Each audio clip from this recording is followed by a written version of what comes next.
सूर्य अस्त हो रहा था। पक्षी चहचहाते हुए अपने अपने नीड़ की ओर जा रहे थे।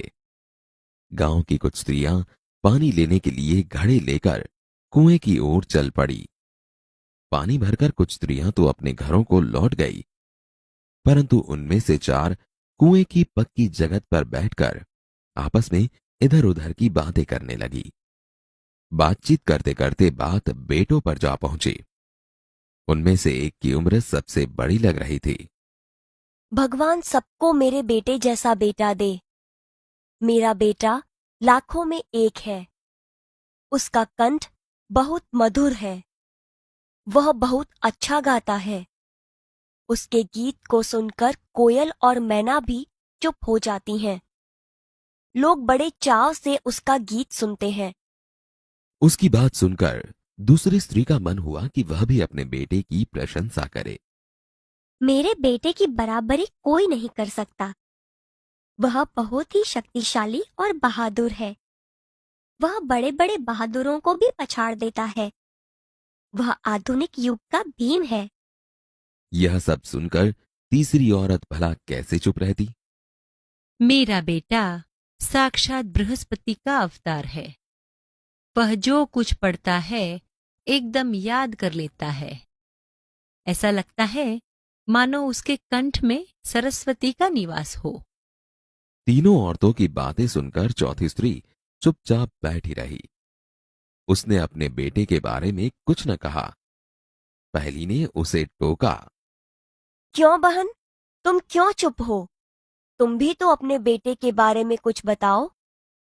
मैं अपने बेटे की क्या प्रशंसा करूं? वह न तो गंधर्व सा गायक है, न भीम सा बलवान, और न ही बृहस्पति सा बुद्धिमान। कुछ समय बाद जब वे सब घड़े सिर पर रखकर लौटने लगी, तभी किसी गीत का मधुर स्वर सुनाई पड़ा। सुनकर पहली स्त्री बोली, सुनो, मेरा हीरा गा रहा है। तुम लोगों ने सुना? उसका कंठ कितना मधुर है। वह लड़का गीत गाता हुआ उसी रास्ते से निकल गया। उसने अपनी मां की ओर कोई ध्यान नहीं दिया। इतने में दूसरी स्त्री का बेटा उधर से आता दिखाई दिया। दूसरी स्त्री उसे देखकर गर्व से बोली, देखो, वह मेरा लाडला बेटा आ रहा है। शक्ति और सामर्थ्य में इसकी बराबरी कौन कर सकता है?